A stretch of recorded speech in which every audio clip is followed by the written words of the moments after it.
Also happening right now, former President Donald Trump is going on trial in New York City today. It's the first time a former president faces a criminal trial.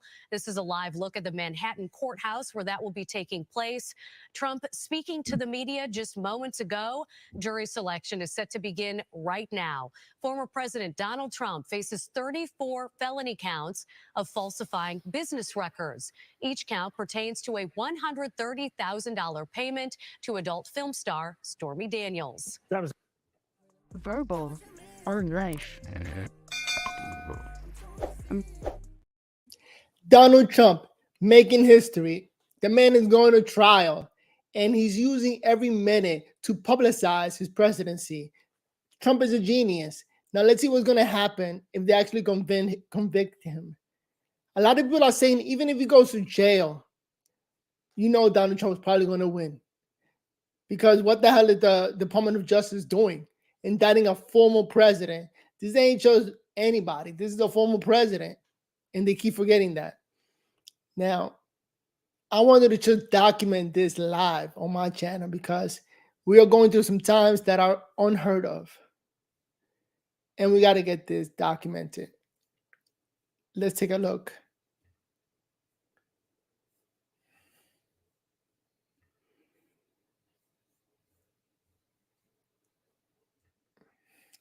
By the way, welcome to Verbal on Life. My name is Noel, battling MS, here trying to be verbal about the things that are going on today. And I want to give a shout out to my 1,600 subscribers. Thank you so much for making this possible. I cannot thank you enough. So if this is your first time on the channel, go ahead and subscribe. Let's get it on. All right. What I'll do is, so there's a trial. This is unprecedented. Never seen before, man. And it got to be documented because, and I want to put my opinion out there. The more and more they indict him, the more famous he gets. Because it's starting to feel like the only reason he's going through this is so like that he won't become the president again. You're trying to keep him off the ballot. But in my opinion, I don't think it's working. Comment down below and be verbal. What do you think?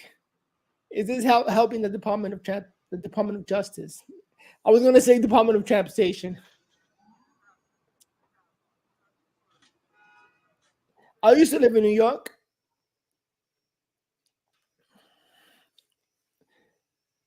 Look at that. You got number 45th coming through there.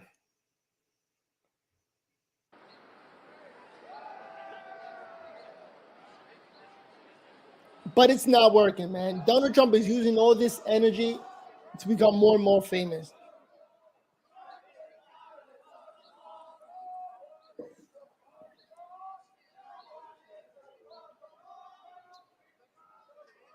And in the end, the people speaks.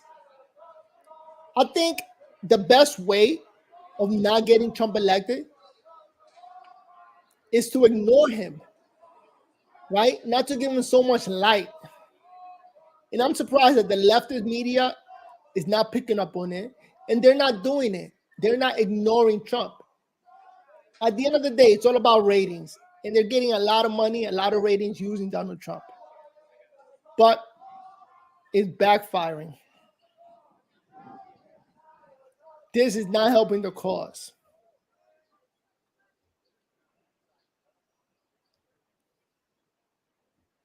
Let me try to set this up.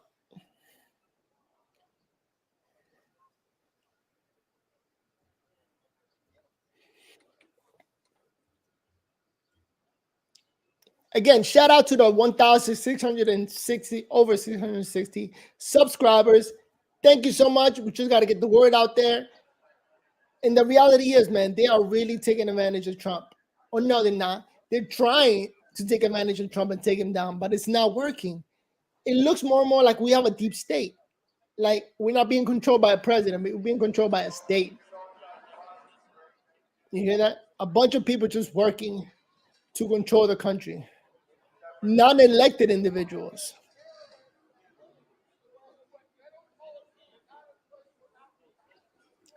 Almost feel like saying, why are non-elected individuals making all the decisions? And some people may be okay with it, but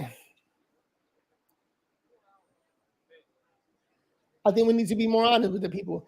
At the end of the day, to become president is all about, what's it called? Promotion and propaganda. At the end of the day, it's all about propaganda, getting your name out there, and they pay lots and lots of money to get their name out there.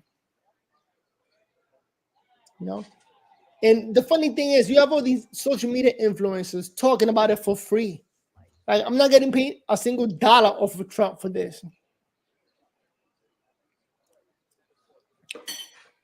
I went this morning, got myself a Starbucks coffee out of my pocket, going broke. And I'm just enjoying the show with the hope that Trump does get elected.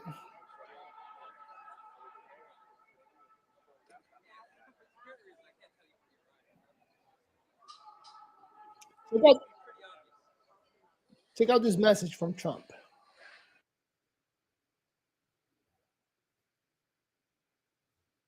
This is an assault on America. Nothing like this has ever happened before. There's never been anything like it. Every legal scholar says this case is nonsense. It should never have been brought. It doesn't deserve anything like this. There is no case, and they've said it. People that don't necessarily follow or like Donald Trump said this is an outrage that this case was brought. As a matter of fact, people who don't like or follow Donald Trump most likely will vote for him on the low, not tell anybody, because it's embarrassing to say that you're voting for, that you're not, no, it's embarrassing to say that you're voting for Biden because you're not, but yet they don't want to say that I'm voting for Trump. Let's be honest here. Nobody wants to say the truth, which is we need Trump in office. This is political persecution. This is a persecution like never before. Nobody's ever seen anything like it. And again, it's a case that should have never been brought. It's an assault on America. And that's why I'm very proud to be here. This is an assault on our country. And it's a country that's failing. It's a country that's run by an incompetent man who's very much involved in this case. This is really an attack on a political opponent. That's all it is. So I'm very honored to be here. Thank you very much. So again, there you go, Trump's message, because at the end of the day, it's all about messaging. And you need to hear those words from him and from other people in order for you to start to believe it, that it's true. So the more and more people say it, that's crazy. Not even scientific, but the more you hear it, the more they say it, the more you believe it. And yes, this is starting to look like political prosecution. Oh, look. And that's why I'm very proud to be here. This is an assault on our country. And it's a country that's failing. It's a country that's run by an incompetent man who's very much involved in this case. This is really... Wait, I want to see how he arrives. And I like the fact that Trump is pro law enforcement. Like, he really talks positive about the police. In doing that, he's getting the respect of all police officers around the country. Like, I don't see what Biden is doing to gain their allegiance or to be on the right side of the police officers. I never seen him talking to the cops. Like, the only thing we see is Biden using the law against Trump. My man is throwing the book at Trump. Everything goes. Not yet. I'm just trying to get it down. 1, 2, There you go. There you go. 4, 5. Yes. That's my goal. Okay, so if I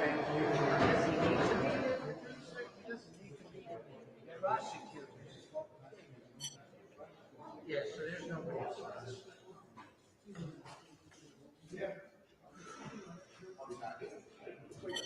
Yeah, he says it always.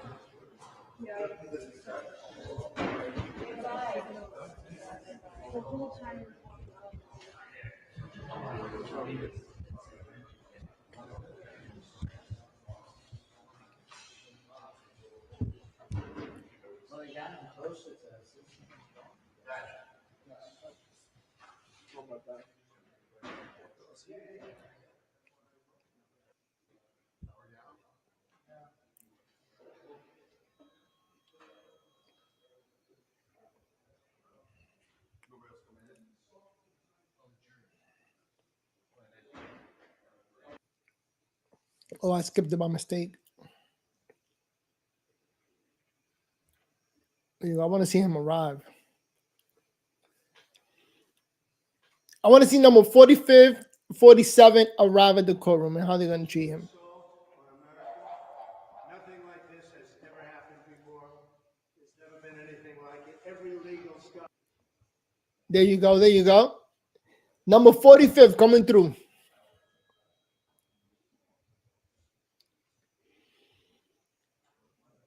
Full respect. You know, when you go to court, they don't give you that respect.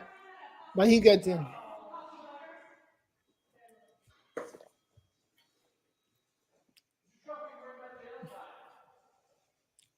Here we go.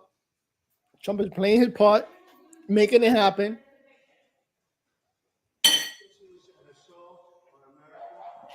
Nothing like this has ever happened before. There's never been anything like it. Every legal scholar said this case is nonsense. It should never have been brought. It doesn't deserve anything like this. There is no case, and they've said it. People that don't necessarily follow or like Donald Trump said this is an outrage that this case was brought. This is political persecution. This is a persecution like never before. Nobody's ever seen anything like it. And again, it's a case that should have never been brought. It's an assault on America.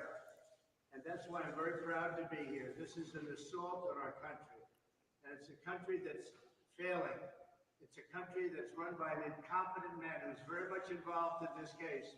This is really an attack on a political opponent. That's all it is. So I'm very honored to be here. Thank you very much. Yeah. Number 45, 47.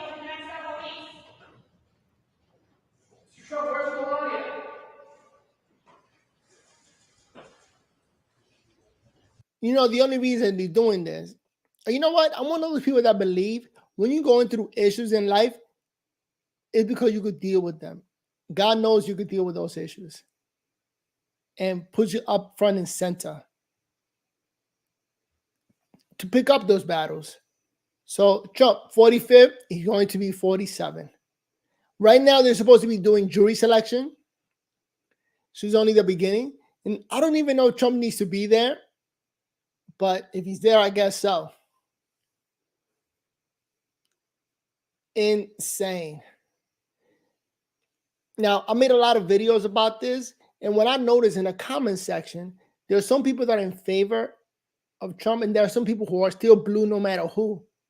And they really, really hate Trump. You know, so it's a matter of opinions at the end of the day. And it makes sense. It's all about what you think.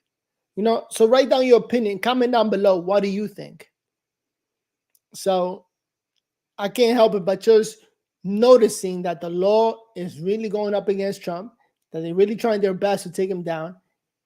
And nobody likes it when the law is being used unjustly on anybody. Now you're being like the government is being a bully. So nobody likes to see other people getting bullied. You know, it just raises the red flag. Like, why are you bullying the president? How about you beat him at the box? How about you just run and show everybody that you're better than him? But because he can't do it, they go ahead and throw the book at him. And it's only a few voices talking out there, especially outside of mainstream media. Like the mainstream media is showing that it's a propaganda side of the Democratic Party. Like regular mainstream media, it's just used to send out the message of the Democratic Party. But they're not really speaking for the people. So ever since they got social media, You literally are hearing the people talking and pointing out things like, yo, the media is working for the government. This is insane. And it's obvious, especially when Trump started calling them fake news. Let's listen to Benny Johnson. I like his perspectives. And so those are the people who we depend upon for our legal theory and for our true understanding of the teeth of the law. But even somebody like me, right, who is an observer of this process, gasps when I read what they've done to Donald Trump here. Let's remember what's going on in this trial. And this is very, very important. Alvin Bragg is a far-left George Soros-funded prosecutor who campaigned on putting Trump in prison by all means necessary. Alvin Bragg is bootstrapping. This is a legal term for when you are attempting to effectively rig charges in order to hurt somebody. A common misdemeanor, which is like an accounting digit in your books, right? An accounting digit in your business books, into a felony because the statute of limitations already ran out of the misdemeanor. So they already lost their statute of limitations. They have to charge it as a felony in order to try and make a case. It's crazy. So they lost the statute of limitations. And can you believe that if you're going to court and they switch things up on you and bring in new laws just to get you locked up, you kind of got to sit, I think, in terms of what about you will understand. And the law does this to you. Switch things up just to lock you up, just to make sure that they win. That's insane. To do that, Bragg is using Article 175, Section 10 of New York penal law. That requires Bragg to prove that Donald Trump is not guilty of the thing that already passed, the little booking clerical error, as they say, but that Donald Trump was doing this in order to cover up a larger, broader second crime. Okay? Donald Trump was trying to hide something very, very mysterious, murky, and dangerous here. Could it finally be the payments from the Russians? Well, ladies and gentlemen, the interesting thing about all this is that Alvin Bragg has yet to tell us what Donald Trump was covering up. This is a huge issue for Alvin Bragg. So look at that, playing around with the law, trying to figure this out. Real quick, before I continue, let me give a shout out to Andre Wooding. Can't stop Trump. They really cannot stop Trump. And again, the more and more the law they throw at him, the bigger and stronger he gets. All of this is helping Trump. So, and more people are supporting Trump because of all of this. Like, why are they changing the law? And he just said it. Benny Johnson just said it. They're switching the law up just to get him. That's insane. So you sort of got to look at it through your point of view. What about if they did that to you? Because they could do it with Trump. If they could do it to Trump, it's so much easier to do it on regular people. It's my understanding. So who else wrote a comment here? Jet Set. Donald Trump's secret identity is Rumpelstiltskins, the gnome. Donald Trump is not G. Donald Trump is the gnome. Trump is a rhino. Trump is a hippo. Yeah, Trump got to be magical and mystical, because how are they not taking him down? How is it that they are unable to bring him down? So the man is strong. He's winning people over with all these court cases. Nobody knows what second crime there actually is. So in order to be able to charge Article 175, Section 10 of New York penal law, you're going to have to try and prove that Donald Trump is doing some type of like deeply diabolical, smoke and mirrors, master, evil villain cover-up. They've never even insinuated what that second crime would be. The DOJ, of course, under Joe Biden, which has been criminalized into a Red Scare, Stalin-level, persecute and prosecute anyone who stands in their political way. And if they could put Donald Trump in prison for the rest of his life, they were trying to do it right now, they would. You know, when I was a little kid, when I was younger, they used to say that any American citizen, when they grow up, could run to be president. Like, sort of giving everybody hope that this could be you. And now it's becoming so obvious that only politicians, like those people in Washington, D.C., are the only ones that could run to be president. Because if you're not part of that team, there's really no hope and no chance of you making it. And here you got Trump, became a multimillionaire. I think he's a billionaire now, and decided to run for president, and they're making it extremely difficult. Comment below, what do you think of this whole ordeal? Because people got to speak their mind. People got to be verbal on life. and just let it known that, hey, the more and more you try to prosecute this man, it's making it more apparent that you're breaking the law just to get him. Good. Thank God they're being stopped regularly at multiple intervals by very inconvenient things like a constitution. But nonetheless, the DOJ looked at this case. Okay. These people are frothing at the mouth, demonic Trump haters. And what they do? They passed. They said there is no case here. This is a absurdity. By the way, what they're trying to charge here is a campaign finance violation. They're trying to say that the nuisance claim that Donald Trump paid off, and let's talk about Stormy Daniels for a second. Stormy Daniels said in a signed statement that an affair never happened between her and Donald Trump. We actually have the signed statement. If you'd like to see it for yourself, you're welcome to actually Google it, just like we did. Stormy Daniels, in a signed statement, says, to whom it may concern, over the past few weeks, I've been asked countless times to comment on the reports on the alleged sexual relationship with Donald Trump many years ago. Fact of the matter is that each party of the alleged affair denied its existence in 2016, 2011, 2017, and now again in 2018. I'm not denying this affair because of hush money, as has been reported by overseas tabloids. I am denying it because it never happened. I will no longer further comment on this matter. Please feel free to check me out on Instagram. That's crazy. She has to write a letter and say it that it never happened. What are we doing? What's going on? Insane, like a previous relationship, or not even that relationship.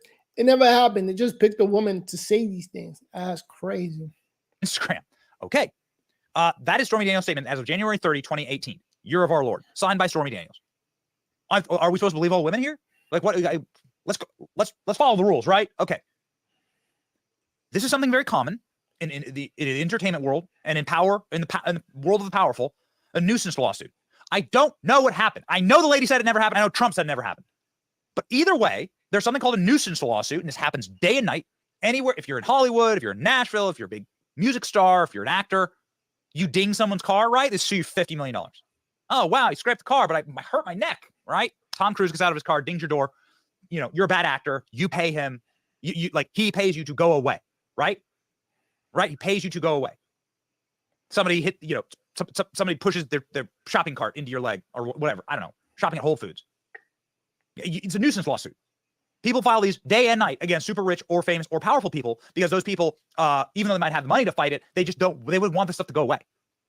This has, based on all of my research and all of our interviews that we've done, and we've done hundreds of hours of interviews on this, this is on its face a nuisance lawsuit where somebody was paid to just go away.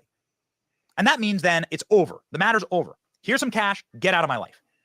It happens to every celebrity. Donald Trump is the most famous man on earth right now. That is inarguable. Donald Trump is more famous than Elvis, more famous than the Beatles. So you don't think he'd have like dozens of nuisance lawsuits? So that Trump became the most famous man, not only becoming a celebrity on television with his own TV show, with all his companies, and now with the presidency. I have no idea how he cannot win the presidency. He even became the president already, and shout out to Trump. That's what's actually like underpinning this case. And let's continue, ladies and gentlemen, into the absurdity of all this. So they're saying that Donald Trump's payment, nuisance payment, Stormy Daniels, is a campaign finance violation. Got it? So presumably the feds who oversee campaign finance, right? The SEC, all these people report the DOJ. You can't like take a bunch of money. Like you can't be Fani Willis, right? Fani Willis on the stand admitted to campaign finance violations. Fani Willis on the stand said, I just took my campaign cash and I went and bought cruises with it. That's a big no-no. You'll go to jail for that. Don't do that. Campaign finance rules are really airtight, okay? Cannot squander or waste or misappropriate campaign dollars or federal dollars. Here's what's crazy. The feds, whose job it is to enforce campaign finance, didn't enforce it. They said there's no case here. This is not a case. The end. The former district attorney for New York, his name's Cy Vance. This guy's also a rabid left-wing Democrat who hates Donald Trump. And this guy said there's no case. They had to literally wheel in dumbass Alvin Bragg, drooling moron, to say like, oh yeah, we're going to charge case. This is making the DA look bad. It's making a bunch of professionals look unprofessional. And the Biden Department of Justice had to install essentially a commissar on his team. Let's find the name of that guy. I'm gonna get the name of that guy. What's the commissar that the DOJ installed on Alvin Bragg's team in order to walk them through this, right? Let's pause it. At the end of the day, they keep trying to say that they're being fair and balanced and that it's not their fault that Trump got himself into problems, when this is obvious. This is kind of the reason why they never charge ex-presidents or current presidents into court, because of all this drama. They're trying to avoid all of this. But yet they're doing it to Trump. Let's listen to what they're saying in the news. Some of these updates here from inside this courtroom here behind me. So the judge has denied Trump's request for a recusal in the case. Remember, Trump, he wanted to have the judge dismissed from the case over the connection there with his daughter and political groups. That's not going to happen. The judge says he's denied that motion for recusal, and he says he's not going to consider that again until the appellate court rules on that. So, Marshawn, he's being very rude with Trump's legal team here throughout the morning proceedings. Now, prosecutors, they want to introduce some new evidence here about Trump's 2016 campaign, and the National Enquirer basically saying that they made a deal to promote good stories about him. So the judge is going to allow the prosecution to bring up that evidence about the National Enquirer during the trial. So those stories were a result of the August 2015 meeting that Trump had between David Pecker, who is with the National Enquirer, and Trump and that's a mugshot right there. That's the perfect face to get it into your head that this is going to be the next president. He's not afraid. That's what you call courage right there. Nothing but courage. Yes, that man is not scared. his former lawyer. The guy next to him looks more scared. He looks worried. Trump is not worried. Michael Cohen, who is a key witness in this case. So now when it comes to the jury selection, some other issues were brought up here with that as well. The judge says he's going to ask the jury two questions. One, are you unable to serve because of conflict? And two, if they do not believe they can serve in an impartial way. The judge said that questionnaire was very exhaustive. There's 42 questions on there asking them everything from what they watch for media. That Donald Trump picture right there is legendary. I wish I had a picture like that of myself. Look at that. That looks gangster. I like it.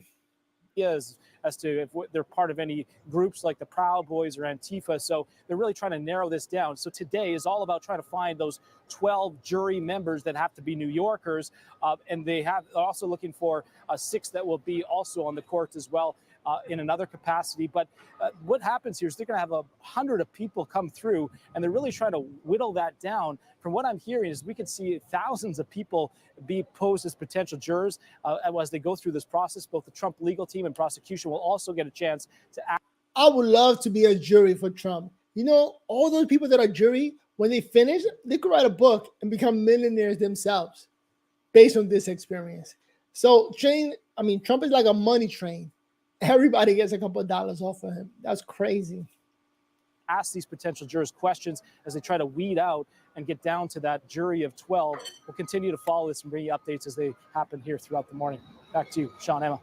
All right, John Glasgow joining us right outside the courthouse. John, thank you. We'll bring in Professor Alan Dershowitz, Professor Emeritus at Harvard Law School, author of the book Get Trump and Me. You know, and I like the professor, right? But he's one of those blue no matter who. And he always says it on the program. He says it that he's not voting for Trump. That he's gonna, well, he didn't say Biden, but he did say he's not gonna vote for Trump. He's like, I think, my opinion is that he's blue no matter who. But let's see what he says. Many others. Professor, good to see you as always. So here's the kickoff, the start of this trial here. Jury selection beginning, looking for 12 and 6 alternates. Can you talk to us about that report that you were just listening to by John? Is this seemingly going as you thought it would so far? I know it's early. Yeah, it's going as it thought it would, very unfairly against Trump. The questions that are being asked the jurors are absurd. They're asking the jurors, can you be fair? What juror in his right mind would ever say, no, I can't be fair? The question should not ask the jurors anything about their own ability to render a fair verdict. That's a decision that should be made only after extensive examination about the facts. What have you heard about Trump? What have you said about Trump? What have people told you about Trump? Have you expressed views about Trump? These are the issues. Don't ask a juror whether it can be fair. Of course, a jury will always say they can be fair if they want to serve on the jury. If they don't want to serve on the jury, they'll say, no, they can't be fair, even if they could be fair. So this judge is starting out absolutely on the wrong foot. Look, everything about this case is on the wrong foot. This is a made-up crime. It's a made-up case. It's totally political. If you listen to CNN, though, you think it's the fairest case in the world. The CNN commentator this morning, this is a commentator, said, oh, Trump lied. Trump lied when he said this was a politically motivated case. No, the commentator lied. Of course. And this is a Harvard professor talking, a pure Democrat, Harvard professor putting it down. And yet the law doesn't listen to anybody that makes sense right now. Anybody that makes sense gets ignored. That's crazy. This is a politically motivated case. The federal government didn't bring it. Initially, the DA's office didn't bring it. Then when there was a revolt within the office by some radical leftists in the office itself, he changed his mind. And CNN also reports, well, you can't blame the prosecutor. It's the grand jury who indicted. Duh. Grand juries never turn down requests to indict. It's always the prosecutor who tells the grand jury to indict. As the former chief judge of New York put it very accurately, if a prosecutor tells a grand jury to indict a ham sandwich, it will do so. And if the ham sandwich's name has Trump on it, of course it will indict. And the same thing may be true of a conviction, even though this is the weakest case I've seen in 60 years of teaching and practicing and writing about criminal law. It may well result in a conviction because of jury selection and because the jurors are picked from a pool, 85% of whom voted against Donald Trump and probably hate Donald Trump and are going to try to hide that hatred in order to get on the jury to convict them. All right. That's crazy. The judgment is already predictable of what's going to happen. And there's no way a jury is going to let this fly. These are blue no matter who jury pool. In my opinion, I could be wrong, but it's crazy. It's already predictable that they're going to find him guilty. But when it comes to the law, it's all about opinions. So this is my opinion. If they do find him guilty, I don't think he's going to jail. You know, I think he's just going to win the presidency. Right. Some great points to weigh in. Thank you so much, sir, for taking the time. Alan Dershowitz, appreciate it as always. Thank you. Again, hard times make strong men. You know? Weak times make weak men. In order to like pin the pieces together of this insane charge. We're just doing our homework here, all right? To show you how absurd all of this is. They've never been able to prove an underlying crime. They've never been able to explain like why the feds passed on this, why the other DA passed on this, why everyone is saying there is no crime here, including Stormy Daniels. You think that would be pretty germane? And then the star witness is a convicted perjurer whose name is Michael Cohen, who's been able to tip-tap and trot around on corporate press talking about how bad of a guy Donald Trump is while Donald Trump is gagged. And who gagged Donald Trump? Here's where it gets even better. Juan Merchan. Judge Juan Merchan donated to Joe Biden. Judge Juan Merchan's daughter's avatar on X is Donald Trump in a prison cell. This is Judge Juan Merchan's daughter. Her name's Lauren. Lauren happens to be a partner in a big-time boutique Democrat fundraising firm that makes untold millions off of fundraising against Donald Trump. Now, people who do this on both sides, I'm not saying that in and of itself is criminal. There are plenty of people who fundraise for Republicans. There are people who Donald Trump just raised $50 million in one night. But this judge's daughter worked for Kamala Harris. The judge donated to Donald Trump's political opponent, Joe Biden. And the daughter literally makes a living, a fortune fundraising off of putting Trump in prison. So you think this judge might be, I don't know, compromised? This is beyond insane. This is what they got. And the final thing that they've done is they've put a gag on Donald Trump saying Donald Trump can't speak about this. Donald Trump's not allowed to talk about it. Does this sound like a free country to you? Does this feel like a free country anymore? Secret Service and Donald Trump made just a flash of an appearance here at the court. We, of course, are here to bring you all of the news live. And we will be doing our, obviously, very best, which we fancy ourselves as the You know, it's not even possible to lock up Trump, is what I'm thinking, because he got a Secret Service detail that are with him 24/7. So to lock Trump up, that means you're locking up the Secret Service team. They got to rotate. Men and women got to rotate as to who's going to work with him at a particular time, right? I'm pretty sure no man or woman is working 24/7. Impossible. But they probably have a rotating schedule. So that means if you lock up Trump, all those people now got to go to jail to look out for the president. That sounds insane. So in my opinion, that's part of the reason why he's not going to go to jail. Impossible. All of this is just to not get him elected. So I have a feeling that after the election, all charges are going to get dropped. Comment below, what do you think? Because in my opinion, all charges are going to be dropped right after the elections. So we don't have to worry about it. Or should I say Trump doesn't have to worry about it.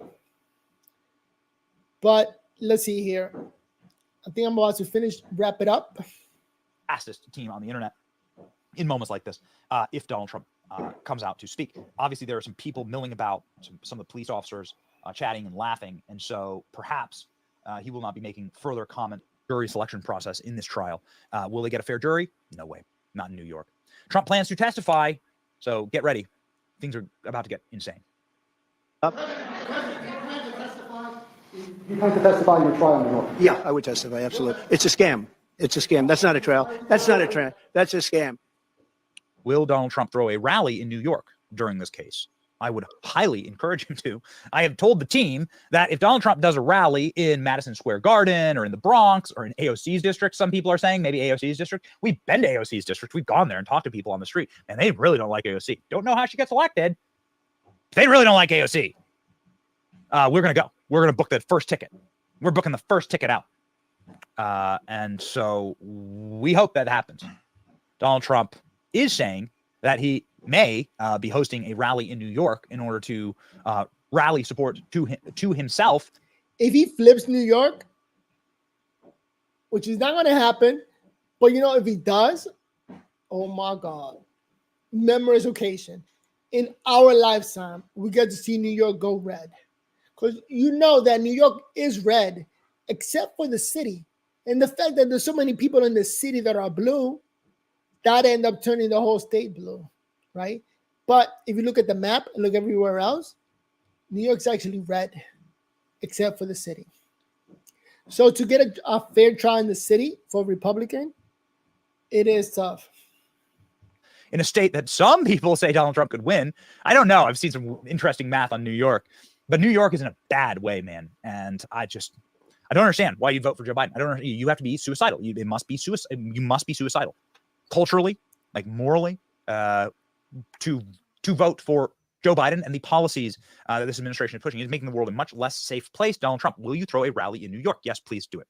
What they're doing, their legal system is shot. It's a joke all over the world. But when I walk into that courtroom, I know I will have the love of 200 million Americans behind me, and I will be fighting for the. That's right. That's right. And I will be fighting for the freedom of 325 million Americans. So, ladies and gentlemen, again, Donald Trump just walked by. We're going to do our best. I mean, we're here for the live show. I mean, we do 8-10-hour lives during breaking news moments like this. But this is a tough one because unlike the Fani Willis trial, where there's actually cameras, they're like, oh, there he is. There's Donald Trump walking by. And that's sort of what you see here, right? You see like kind of like just a flash, right, of Donald Trump walking through and his Secret Service following behind along with his legal team there. Based on the amount of broke brains that you have on the left-leaning side of the country, these people have had their skulls, need to have their skulls examined. They've been completely psyoped. They've completely had their brains snapped and broken from years now of ceaseless, nonstop propaganda. And there is no way that Donald Trump's going to get a fair trial. There just isn't. There just isn't. You get one lib on this jury, and it's over. You're going to have a broken process here. And I really listen. There is no way it's going to be a fair trial. Here's what Donald Trump is asking in the jury selection. Ellie, how unusual is this sort of request to amend jury questions on this, the eve of the start of this historic trial. First time in American history, a former president will face criminal charges in a trial. How do you think the judge is likely to respond? Well, Donald Trump has made a series of unreasonable motions that have failed throughout this week, but this particular request is completely reasonable and I think fair, and it wouldn't even surprise me if the DA agrees. So here's what the judge said he's going to do. He said he's going to start jury selection by saying, is there anyone here who cannot serve either because of hardship, meaning you have a job that prevents you, or some other impediment, or because you have such strong bias you can't sit on this case? And all that Trump has said he wants the judge to do is separate those into two different questions so that if and when he needs to appeal, he'll be able to say, look how many people we lost out of our jury pool because of bias. That will take essentially zero extra time. It actually will make for a clearer record here. And I think it makes sense for the judge to do it. I think it's a perfectly reasonable and rational request by Trump's team. Important. My God, put a pin in it. For the first time in human history, you have CNN's legal scholar being like, Donald Trump's being reasonable here. And actually, this. All right, I'm going to pause it right there. Now, if you're still watching, you're still tuned in, write down your comment section. What do you think? Is Trump going to go to jail? Are they going to be fair with him in New York? Are they going to pick a jury that actually, or is it possible for them to pick a jury that is going to be fair to Trump? You know? And we, the people watching, we're just observers, should be able to comment on this. So comment down below, be verbal on life. My name is Noel, better than MS, and I just wanted to bring in this crazy news that Trump is in New York going through trial. Today's jury selection, and let's see what happens. I think this is probably the most famous case they've ever had in New York when it comes to this. So, but you know what? I want to switch it up and talk about what's happening in New York, transit system, because New York is just collapsing. And a lot of people don't know it, how bad it is. So I'm going to switch it up and talk about New York City collapsing. Here's a video that I found from Cash Jordan talking about this thing. So I'm going to switch it up over there and then come back. Okay. The NYPD is on the lookout for fare evaders because they say it prevents violent crimes from happening. They say the people that are committing most of the crimes down here aren't paying their fares. They're then going on to commit violent offenses and then go on to create lawlessness throughout the transit system. So after deploying troops to the subway, the city figures out that the criminals destroying it don't also pay to use it. But now the question is, can they catch enough crooks to arrest their way out of this mess? Or is it already too late? So let me switch it up. So it's starting to feel like or look like bringing in those men and women, what is it, from the Navy, is all optics, right? To make things look a certain way. But I don't see the police in New York City becoming tougher with criminals, because that would look bad. Right away, some people from some groups will start to say that the police are being biased against them. And that happens whenever like the police gets tougher on criminals. Because at the end of the day, we need to be tougher on criminals. They're like taking over. The criminals are taking over. Insane. And I grew up in New York City. Back in the days, you hop the train, that's a ticket. They don't necessarily lock you up, but they do write you a ticket. Which I think to illegal migrants that don't even have a passport or social security, they could care less. So it's not really working. I think they are capable of looking at the data and making things tougher for them or stronger on them. But they're choosing not to. But welcome to Verbal on Life. My name is Noel, battling MS, here bringing you information as to what's going on out there and giving you an opportunity for you to be verbal and comment down below. So let me share my opinion. Shout out to the 1,660 subscribers. Thank you so much. Keeping this channel alive and keeping moving forward. So if this is your first time on this video, go ahead and click on that subscribe button and like. Let's keep watching. After another, with the dozens of fare beaters our cameras caught jumping the turnstile, you'd almost think the subway is free, but not paying still comes at a cost. What? Bro, you serious, bro? They say he first pulled out a knife and then a gun. Police say he was armed and didn't pay the fare. The subway is very dangerous. You leave out your house every day not knowing what's going to happen. The fear factor has been rising for weeks after a series of high-profile crimes. And you know, this criminal element on the subway station has infected the city for a long, long time, for years, right? But you got a city that doesn't have enough manpower to cover everything. So they could only do but so much. So then you bring in politics, and politics dictate where the police officers go. You know, politics. Instead of just going somewhere where criminals are expected to be at, and maybe working that area a little harder. But my opinion, comment down below, what do you think? The NYPD is on the lookout for fare evaders because they say it prevents violent crimes from happening. There is a negative emotional and psychological impact that this policy will have on many New Yorkers. Of the 3 people arrested Thursday night, all had warrants. So you see that emotionally impacting New Yorkers. They go with the emotional side of things. So they try to take care of everything, trying to make sure that nobody's hurting. What did they write here? New York City is trying to take back the subway. Again, what do you want to protect? Your emotions or your physical safety? I'm pro police officers. They got to just use the study that they got and try to keep politics away, which, you know, is hard to keep politics away because that's propaganda for them.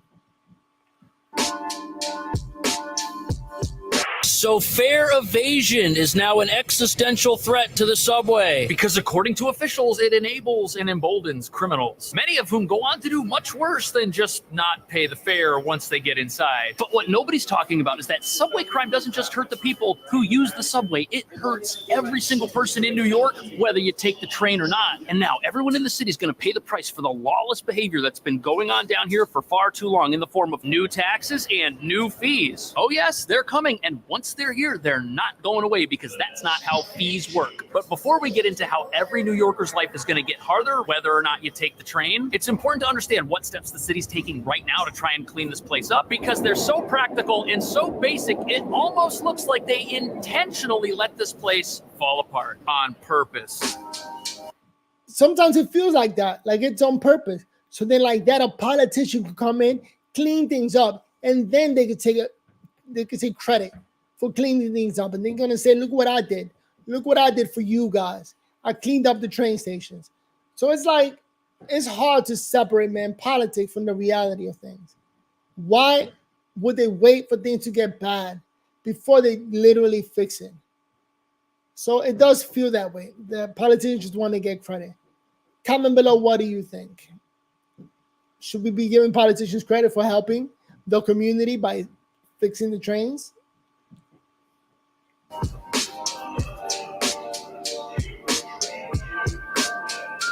Subway turnstiles. You swipe, you pay, and you go about your day. At least that's how this is supposed to work. But fare evasion's now so bad it's costing the city $700 million a year. On top of that, the people who aren't paying to use the train, some of them are bringing weapons into the train, committing very high-profile crimes, and it all starts when they break in and don't pay. The 36-year-old man who was shot can be seen walking through the subway gate at Nostrand Avenue Thursday. Police say he was armed and didn't pay the fare. Cell phone. That was scary, by the way. And then capturing him on the train, he first pulled out a knife and then a gun, but the other man wrestled it away and fired. So the guy that got in entered through one of the emergency exits. Somebody was coming out, the door was open, and he went in, which means that he broke the law in order to use the subway. And let's stop right there. The law-abiding pay for the privilege of using the train, but lawbreakers, they're committing a crime to use it. Paying customers are thinking about their lives and going about their day, but criminals, their mental state is that they're ready to do something else. And if you think about it, they've already committed one crime and gotten away with it. What other crimes could they get away with? And the attacker took that law-breaking attitude with them on the train. And this is one of those rare moments where we see a criminal commit a crime, get on the train, and become emboldened so much so that they immediately start fights with other passengers. And this supports the idea that when a society fails to punish minor crime, bigger crimes are on the way.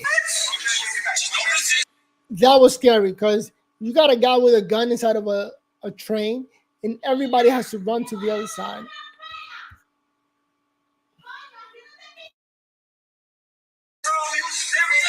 Plainclothes those officers arrest him at the Utica Avenue station after saying he had a bench warrant for a robbery in Queens in November. So, to give you an idea of how widespread fare evasion is, the news crew with their cameras and their whole team were able to just set up virtually anywhere and get a whole bunch of people offending on camera. Look at that. People hop in a train. And it's always been like that. It's just gotten worse and worse. And then when you get criminals who are not just hopping over the train, but really committing crimes, hurting other people, that's a problem. And the worst thing is when you see on the news that a certain criminal gets let out, no bail, and they go ahead and commit more crimes. That's worse. But let me know what you think. This was Noel. I wanted to just report on Trump hush money case. And as you can see, Trump is going to be winning November 2024. So don't forget to go vote Trump 2024. No, I'm not getting paid for this. I wish. And I think I'm going to leave it there. I'm going to walk and get out of here. Let me play my logo. And please. Verbal or life.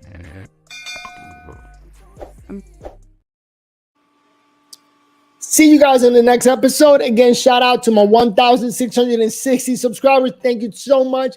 Really appreciate the help. It motivates me to make more video and put the word out there and be verbal on life, which I want you to be verbal on life by writing comments below.